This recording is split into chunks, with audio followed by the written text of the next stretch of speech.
ازيكم يا حبايبي؟ عاملين ايه؟ صباح الخير. عايزه اقول لكم الساعه كام؟ الساعه 10:30 دلوقتي. وديت ابني اللي هو الساعه 7:30 في اولى ابتدائي، وهنزل اروح اودي بنتي اللي في تانية اعدادي. يعني بصوا المدرسه ممرمطين ولي الامر قد ايه، يعني ممرمطين الناس. الصبح بدري الساعه 7 ابتدائي، والساعه 12 اللي هو الظهر اعدادي. يعني مرمطه وبهدله. يعني هروح اودي بنتي واجيب ابني، وبعد كده ارجع انزل الساعه 4 اجيب بنتي تاني. شحططه ومرمطه، معرفش يعني. طب ما تخلوها كلها فتره واحده ليه؟ يعني المروح والمجي. مش عارفه. تعالوا اقول لكم انا هعمل ايه النهارده. اكل انا هعمل ايه؟ هعمل كفته. هدق كفتة النهاردة. اللي هي كفتة الرز اللي ما يعرفهاش. خلاص بقى. الأكل النواشف والحاجات دي الواحد زهق منها. امبارح عملت سمك ورز وسلطة وكده. لا مش امبارح، أول امبارح. بصوا، هتقولوا لي الكفتة بتاخد قد ايه؟ النص كيلو لحمة جملي. الكفتة اللي هي كفتة الرز دي باللحمة الجملي، النص كيلو بياخد قصاده نص كيلو رز، والكيلو لحمة بياخد قصاده كيلو رز. يعني فاهمين؟ هقول لكم المقادير دلوقتي. اصفيه بس من المية. بس المشكلة بقى ان انا اتفاجئت ان النهاردة الاتنين، فمش عارفه بقى هلاقي حد ولا مش هلاقي حد. بس انا متهيألي ما عادش حد بقى يأجز، جزارين بقى يأجزوا اساسا يوم الاثنين. يعني انا متهيألي كده. بس مش عارفه. اللي معلي التليفون يوطيه. ماشي اهو. وديت ده كيلو رز عليه. انت اللي كنت معليه عليه حزمة بقدونس، حزمة كزبرة، حزمة شبت. غسلتهم. هقطع تقطيع عشوائي عادي جدا، ان كل دول هيتضربوا في ال هيتضربوا في المكنة بتاعت الكفتة، فكلهم هيتضربوا مع الكفتة. فاللي هو تقطيع عشوائي خالص. في ناس هتقولي ما عملتهاش في البيت ليه؟ كنت عملتيها في البيت. لا، وعليا بايه؟ انا اروح كده كده، هروح عند الجزاره اجيب اللحمه الجملي. طب ما يضرب لي دول مع دول. مهما انا على فكره ضربتيها، مهما ضربتيها في البيت ما بتبقاش زي بتاعه الراجل، وبتاخد مجهود والكبه بتقعد تسخن منك وقصه وفيلم على ايه. انا عندي كده افضل. يبقى انا حطيت كيلو رز، وحطيت حزمه بقدونس، حزمه شبت، حزمه كزبره. ماشي. وبعد كده هو استنى اشطف ايدي.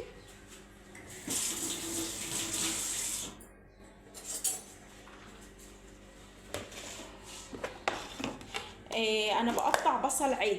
عندك بصل قطعيه، ان هو كله هيبقى مفروم. بس انا ما عنديش بصل، انا بصلتين صغيرين. فانا هحط البصل اللي عندي ده.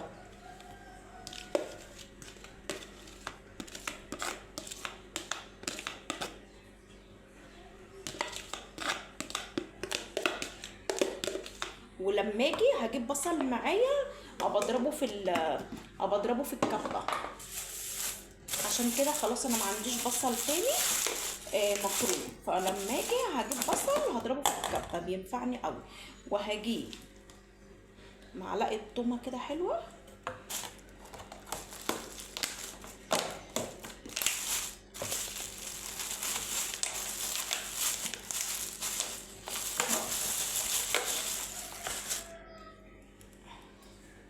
واحط ملح، شويه ملح كده حلوين. احط فلفل اسود.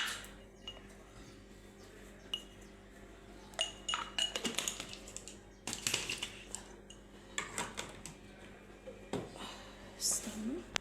حطيت ملح، حطيت فلفل اسود.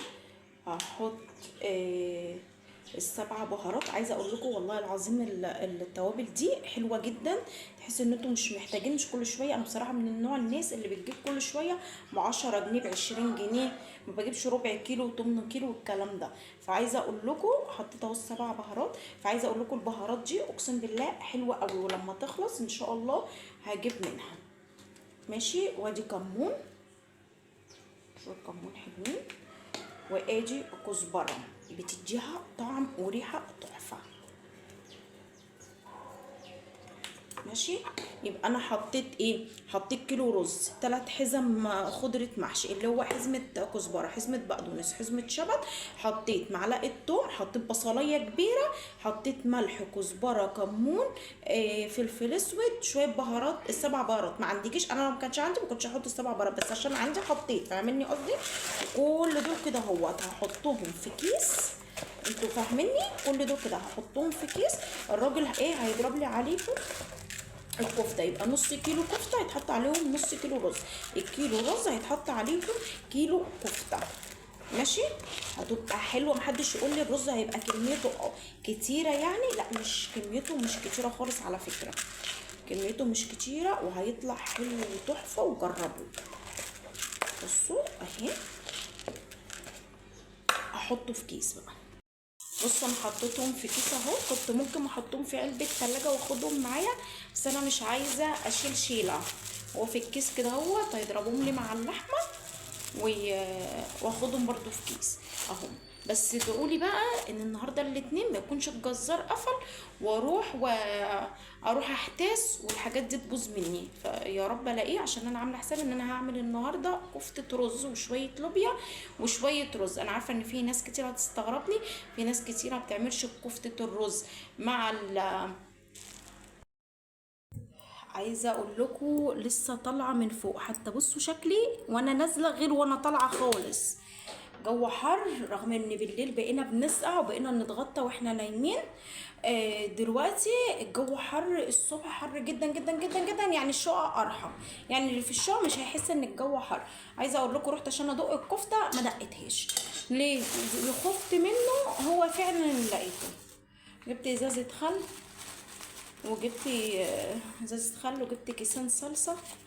اللي خفت منه فعلا لقيته ايه؟ النهارده الاتنين والجزارين قافلين، يعني الجزارين بتوع اللحمه العجالي عادي موجودين، اللي هم بتوع اللحمه الجملي بتوع اللي بيعملوا. عايزه اقول لكم رجعت اهو تاني وما ضربتش وما عملتش الكفته، مش عارفه بقى، خايفه تبوظ وكده، انا هحطها في الفريزر لبكره، وخايفه والله العظيم خايفه تبوظ، مش عارفه بقى قولوا لي هتبوظ ولا لا، بس انا هحطها بقى في الفريزر وخلاص. بصوا عملت الخلطه وكل حاجه واتكلت عليها ان انا خلاص هعملها يعني وكده اهوت، وما عملتهاش لقيتهم قافلين. جبت دول، جبت كيس مناديل ب20 جنيه، مش عارفه ده كنا بنجيبه ب30 جنيه وب25 جنيه، لقيته ب20 جنيه قدام مدرسه العيال. جبت كيلو بصل ب15 جنيه، لان البصل قلت لكم ان كان اخر حبه اللي انا حطيتهم. وجبت ايه بقى؟ جبت فرخه. جبت فرخه وانا طالعه. هعملها ايه بقى؟ هغسلها غسله حلوه، والفراخ رخيصه قوي على فكره يا جماعه، والله العظيم الفراخ والبانيه رخيص قوي. معاكي 1000 جنيه انزلي جيبي 2 كيلو بانيه على 3 فرخات، 3 فرخات او 4 فرخات كمان لو صغيرين، مع 2 كيلو بانيه. لا يعني بجد اقسم بالله ب1000 جنيه يلملك شويه فراخ وبانيه كده هون، او وراك وبانيه حسب ما انت حابه. الفراخ رخيصه قوي قوي، وما نضمنش بكره الدنيا هتغلى ولا الدنيا هتبقى فيها عامله ايه يعني. زي الطماطم كده، لما قلت لكم هاتوا طماطم، الطماطم الكيلو ب5 جنيه، دلوقتي الطماطم الكيلو عامل 20 جنيه و25 جنيه. فانت بتعمل ايه؟ ف... فنفس النظام، فهاتوا فراخ، الفراخ رخيصه. انا واحده من الناس ان شاء الله اجمع بس قرشين وهنزل اجيب فراخ. انا جبت دلوقتي، انا ما عنديش فراخ ولا بانيه في الفريزر عندي، كل الحاجه كنت مخلصاها، فجبت فرخه قطعتها 8، هغسلها غسله حلوه واتبلها، وبعد ما اتبلها هنزلها للراجل يشويها لي عنده بتاع الكفته، الفراخ المشويه هديها له يشويها لي، واعمل شويه مكرونه بصلصه، والحمد لله على كده اهو. على فكره انا من النوع الناس اللي بكون عامله او مدبره او احط حاجه في دماغي ان انا اعملها استحاله تتعمل، اقسم بالله. يعني اي حاجه اكون حاطه لها في دماغي حاجه ومفكره لها ومظبطه لها ان انا هعمل الحاجه دي بكره بعده والاسبوع الجاي، استحاله تحصل. معرفش ليه. مش بتكلم على الاكله بس، اي حاجه اي حاجه. إيه لما بسيبها كده هوت وما بقاش مفكره لها، اقسم بالله بتمشي. فكل اللي متكل على الله كده هوت وما بيفكرش بكره فيه ايه، اقسم بالله هو دوت اللي الدنيا يعني هي دي اللي ربنا بيسهل له اموره. لكن تقعدي تدبري وتخططي وهعمل وهسوي، ما بتمشيش اي حاجه من اللي انت بتفكري فيها، مفيش اي حاجه منها بتحصل. فاللي هو سيبه الواحد يسيبها لله، يعني يسيبها لربنا كده اهوت. الدنيا بتمشي والدنيا بتتظبط وبتبقى الدنيا تمام. انتوا فاهميني؟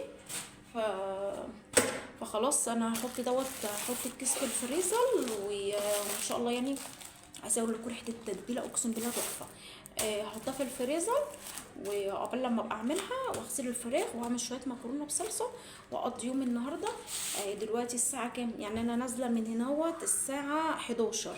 عايزه اقول لكم دلوقتي الساعه واحدة، الساعه 11 الساعه واحدة انا في الشارع.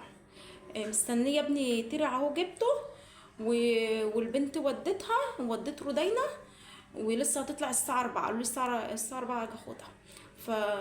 فاللي هو مش عارفة موضوع ان انا الصبح والظهر وبعد العصر ومش عارفة ايه الكلام ده كله، مش عارفة، مش حلو خالص موضوع كده. لو حد عنده عياله كده يكتب لي يقول لي، ولا المدرسة دي بس عنده، يعني عندكم حد بيعيل الصبح وعيل بالليل، ولا المدرسة دي بس اللي عاملة النظام المعفن دوت. ف... فالله المستعان، وربنا يقوينا يا رب على عيالنا وعلى يومنا. وكل واحد نفسه في حاجة ربنا يديها له ويكرمه بأكتر منها وأحسن منها، وشوف وشكم على خير.